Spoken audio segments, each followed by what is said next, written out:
वडील police constable. याचा जन्म झाल्यावर घरच्यांना फार आनंद झाला. त्याच्या वडिलांना वाटलं होतं मुलगा मोठा होईल, आपल्या कुटुंबाचं नाव मोठं करेल. पण मुलगा गुन्हेगार झाला, गँगस्टर झाला. वडील पोलीस, मोठी स्वप्न आणि मुलगा गँगस्टर. तुमच्या डोळ्यांसमोर दाऊद इब्राहिम आला असेल. बरं, दुसरा किस्सा सांगतो. एक गुन्हा करून हा जेलमध्ये गेला. जेलमधून नेटवर्क उभं केलं. छोट्या मोठ्या गँगस्टर्सला एकत्र घेऊन टोळी उभी केली. मुंबईत दहशत तयार केली. गुन्हा, जेल, टोळी, मुंबईत दहशत. तुमच्या डोळ्यांसमोर पुन्हा दाऊद इब्राहिम आला असेल. आता तिसरा किस्सा, हा शेवटचा. यानं आपल्या टोळीला कंपनीचं स्वरूप दिलं. शूटरशी बोलायला, काम वाजवायला माणसं ठेवली. हा कधीच कुणाशी थेट बोलत नाही. हा दिसतो तो फक्त टीव्ही इंटरव्ह्यू मध्ये बोलताना आणि स्टाईल मधल्या फोटोत. फक्त इंटरव्ह्यू मध्ये बोलणं, स्टाईल मधले फोटो. टोळी नाहीतर कंपनी. तुमच्या डोळ्यांसमोर पुन्हा दाऊद आला असेल. पण ही गोष्ट दाऊदची नाही. ही गोष्ट 31 वर्षांच्या पोरानं बॉलिवूडला नडण्याची, राजकारण्यांना नडण्याची, तुरुंगातून दहशत पसरवण्याची. गँगस्टर हे कधीही फुटू शकणारं वलय आपल्या भोवती निर्माण करण्याची. ही गोष्ट लॉरेन्स बिश्नोईची. माजी राज्यमंत्री बाबा सिद्दीकी यांची हत्या, त्यानंतर लॉरेन्स बिश्नोई गँगनं घेतलेली या हत्येची जबाबदारी, पोलिसांनी उलगडलेला कट, या सगळ्या बातम्या आपण पाहिल्यात. त्यामुळं त्याच्या खोलात जायला नको.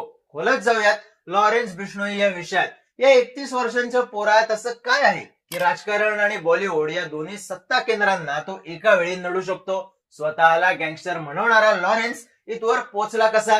मुसेवाला, सलमानवर हल्ला, सिद्दीकींची हत्या, तरी हा जेलमध्ये सेफ कसा काय? प्रश्न भरपूर आहेत, पण उत्तरं शोधण्यासाठी सुरुवात इतिहासापासून करावी लागते. लॉरेन्स बिश्नोई मूळचा पंजाबचा, फाजिल्का या पाकिस्तान बॉर्डर पासून काही किलोमीटर अंतरावर असलेल्या जिल्ह्यातला. वडील पोलीस होते. त्यांना वाटलं होतं पोरानं IAS ऑफिसर व्हावं. त्यांनी पोराला चांगल्या शाळेत घातलं. तिथून लॉ शिकायला DAV कॉलेजला पाठवलं. चंदीगडमध्ये गेलेला पोरगा आपलं नाव काढेल असा त्यांचा अंदाज होता. अंदाज चुकला का? तर अजिबात चुकला नाही. पोरानं स्टुडंट पॉलिटिक्स मध्ये हवा केली, स्वतःची सिस्टीम सेट केली. पण म्हणून नाव निघालं का? तर नाही. पोरानं बापाचं नाव लिहिलं FIR मध्ये. खुनाचा प्रयत्न, खंडणीचे आरोप अशा गुन्ह्यांमध्ये. विद्यार्थी राजकारण हा पुढे दिसणारा ट्रेलर होता. पिक्चर वेगळाच सुरू होता. विद्यार्थी Lawrence Bishnoi, gangster Lawrence Bishnoi बनायचा. थोडं डिटेल मध्ये सांगतो. 2011 मध्ये बिश्नोईनं विद्यार्थी संघटनेची निवडणूक लढवली. त्यात त्याचा पराभव झाला. यावरून राडा झाला आणि 18 वर्षांच्या बिश्नोईनं प्रतिस्पर्धी गुन्हेगारावर गोळीबार केला, त्याला मारहाण केली आणि त्याच्यावर पहिला खटला भरला गेला. याच्या आधी तो गुन्हेगारी विश्वात ऍक्टिव्ह होता, पण इतर गुन्हेगारांना कायदेशीर मदत करण्यापुरता. या पहिल्या खटल्यात त्याला तुरुंगवासाची शिक्षा झाली. जामीन 2 महिन्यात झाला, पण जेलमध्ये त्याची ओळख रणजित दुपला सोबत झाली. हा रणजित हत्यारांची तस्करी करायचा. जामिनावर बाहेर आलेला बिश्नोई काही महिन्यात पुन्हा जेलमध्ये गेला, कारण त्याच्याकडे बंदूक सापडली होती. पुन्हा जेलमध्ये गेल्यावर त्याची काला जठेडी, संपत नेहरा अशा तगड्या गँगस्टरशी ओळख करून देण्यात आली. बिश्नोई त्यांनाही कायदेशीर मदत पुरवायला लागला. चंदीगडमध्ये लॉचं शिक्षण घेत असलेला बिश्नोई आपल्या बुद्धीचा आणि शिक्षणाचा वापर अगदी परफेक्ट करत होता.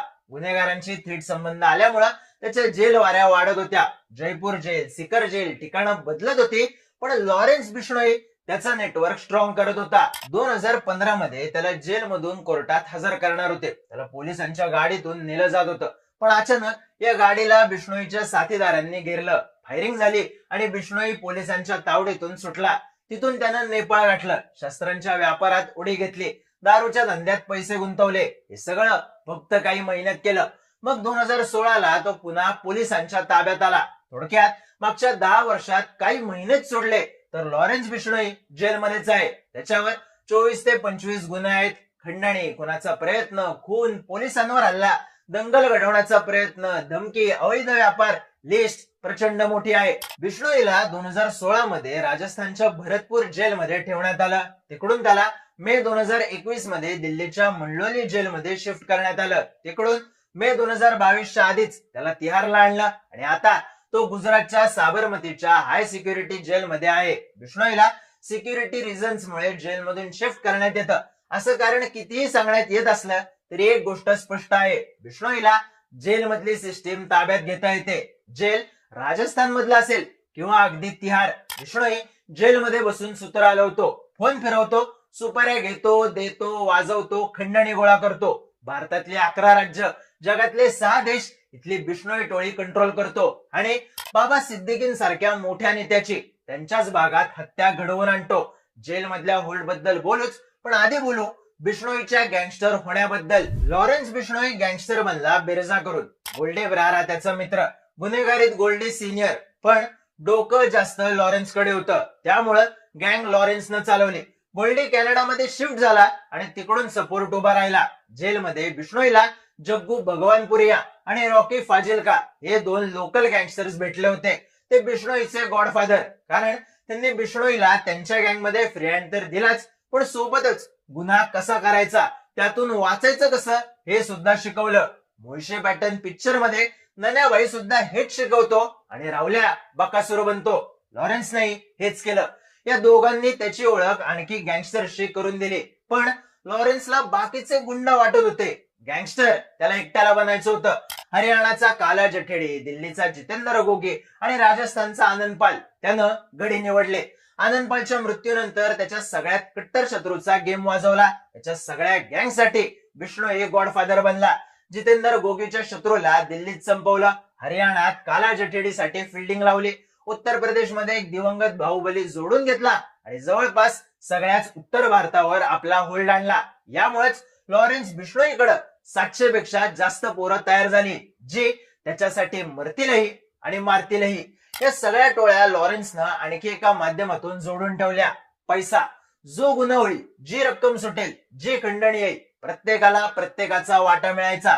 टोळी पैशावरून फुटायची नाही आणि वर्चस्वाच्या वादातून फुटेल अशी वेळ लॉरेन्स बिश्नोई येऊ द्यायचा नाही. पण नुसते गुंड जोडले, 2 नंबरचा पैसा ओढला म्हणून लॉरेन्सच्या मागं पोरं उभी राहिली नाहीत. लॉरेन्सनं सोशल मीडिया वापरलं. वेगवेगळ्या ठिकाणी पेजेस काढली, फोटो व्हिडिओ अपलोड केले. आपण शांतमध्ये जगतोय हे दाखवून दिलं. नव्यानं जेल एंट्री झालेली, गुन्हेगारी म्हणजे लय बादशा विषय हा गैरसमज करून घेतलेली पोरं बिश्नोईच्या गळाला लागली. मग यानं पुढची स्टेप आखली, या पोरांना जामीन करून दे, आपल्यासाठी काम केलं तर चांगले पैसे आणि कायदेशीर मदत कर अशी सिस्टीम उभी करणं. सोशल मीडिया ते जेल मधलं नेटवर्क.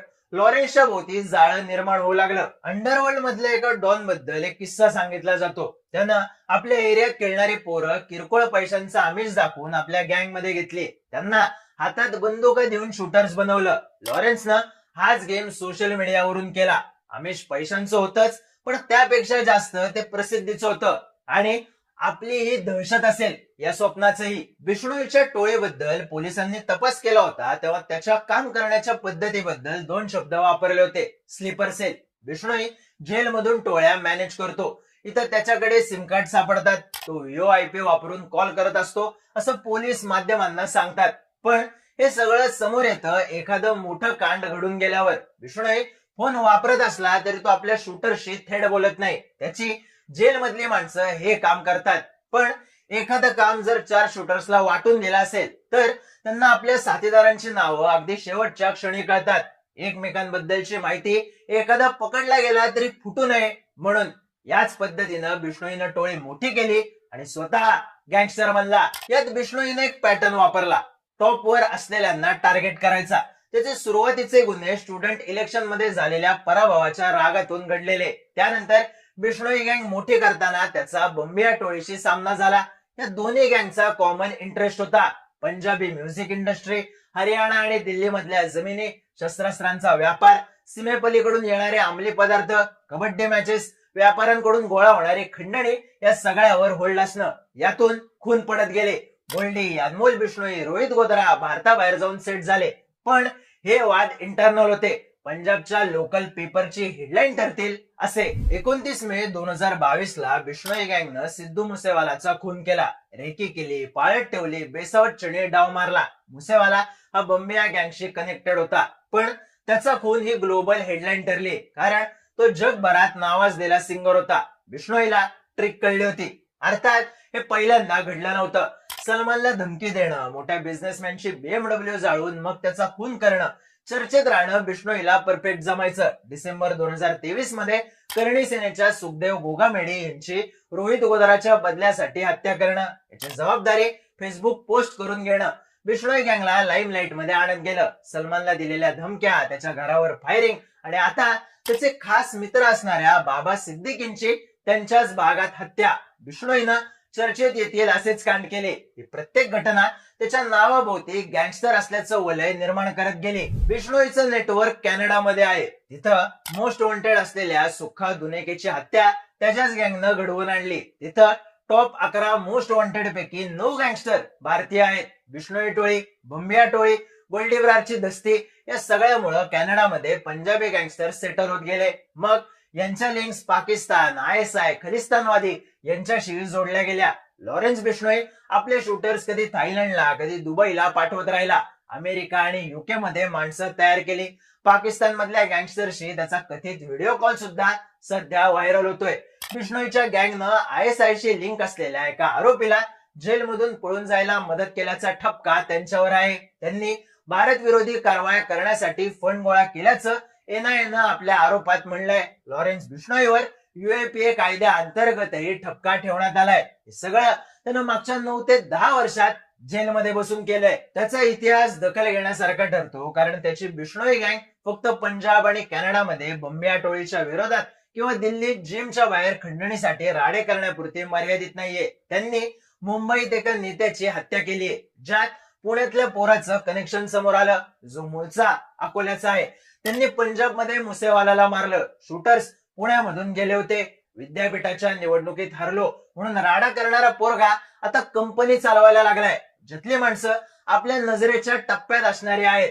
जेव्हा मुंबईत अंडरवर्ल्ड पूर्ण भरत होतं, तेव्हा बेस्ट मध्ये शेजारी बसणारा माणूस गँगवाला असला तरी कळायचं नाही, अशी परिस्थिती होती. या 31 वर्षांच्या लॉरेन्स बिश्नोईनं तेच दिवस परत आणलेत. हे सत्य टोचतं, पण नाकारता येत नाही. दाऊदनं सुद्धा अशीच दहशत बसवली होती. तो भारताबाहेर पळून गेला आणि भारताचा मोस्ट वॉन्टेड नंबर 1 बनून भारताबाहेरच राहिला. त्याला शिक्षा होत नाही कारण तो भारताबाहेर आहे. हे मग कायमस्वरूपीचं कारण बनलं. मग बिश्नोई तर जेलमध्ये आहे. तो तिथून सगळं नेटवर्क चालवतो, हे उघड सत्य. त्याचा जेलमधून दिलेला इंटरव्ह्यू हिट आहे, ज्यात सगळ्या गोष्टींची कबुली आणि हिस्ट्री आहे. तरीही बिश्नोई सेफ कसा? तर याचं एक कारण सांगितलं जातं त्याची सामाजिक आणि राजकीय ताकद. राजस्थानमध्ये मोठ्या प्रमाणावर असलेल्या बिश्नोई समाजाचा त्याला पूर्ण पाठिंबा आहे. या समाजाचे आमदार आहेत, खासदार आहेत, दुखावता न येणारी वोट बँक आहे, जी लॉरेन्सला सेफ करते, लॉरेन्सला सिस्टीमशी जोडून देते. असे आरोप कायम होत राहतात. सोबतच उत्तर प्रदेश, हरियाणा, पंजाब, राजस्थान अशा राज्यांमध्ये लॉरेन्सचे पॉलिटिकल कनेक्शन्स तगडे असल्याचे आरोप होतात. हीच गोष्ट लॉरेन्सला सेफ ठेवते अशी चर्चा होते. पण याचा अर्थ लॉरेन्स पूर्ण सेफ आहे का? सध्या लॉरेन्स जेल बाहेर येत नाही. त्याच्यावर असलेल्या गुन्ह्यांचा तपास NIA आणि ED करतायत. त्याला जन्मठेप, फाशी अशी कुठलीही शिक्षा झालेली नाही, पण तरीही तो जेलच्या बाहेर येत नाही. याचे एक कारण म्हणजे तो जामीन मागत नाही. त्याला जेल हेच त्याच्या साम्राज्याचं सगळ्यात सेफ हाऊस वाटतं. ऑगस्ट 2023 मध्ये केंद्रीय गृह मंत्रालयानं त्याच्यावर CRPCचं कलम 268(1) लावलंय, ज्यामुळं त्याला जेलच्या बाहेर येता येणार नाही. हे कलम हटवलं जात नाही तोपर्यंत. त्यामुळे त्याची कोर्टातली हजेरी सुद्धा व्हिडिओ कॉन्फरन्सिंग मधूनच होते. पण तरीही लॉरेन्स बिश्नोई जगाला दिसत राहतो. टीव्ही चॅनलला दिलेल्या इंटरव्ह्यू मधून, हत्येनंतर येणाऱ्या फेसबुक पोस्ट मधून आणि बिश्नोई टोळीच्या दहशतीमधून. फेब्रुवारी 1993 मध्ये लविंदर बिश्नोईंना वाटलेलं आपला मुलगा IAS बनेल. सुनीता बिश्नोईंनी हट्टानं त्याचं नाव लॉरेन्स ठेवलं. त्याचा अर्थ होतो स्वच्छ आणि चकाकणारा. 31 वर्षांनी हाच मुलगा ना IAS बनला आणि ना नावाच्या अर्थाप्रमाणे लॉरेन्स. त्यानं देशात जितकी दहशत आणि भीती पसरवली, तितकीच भीती त्याच्या मनातही आहे. कारण तू कोणाला तरी संपून मोठा झाला, उद्या दुसरा कोणीतरी तुला संपून मोठा होईल. हा फक्त मुळशी पॅटर्न मधला डायलॉग नाहीये, तर गुन्हेगारी या 4.5 अक्षरांभोवती फिरत आलेला इतिहास आहे. दहशतीचा फुगा फोडणारा आणि वास्तवाची जाणीव करून देणारा.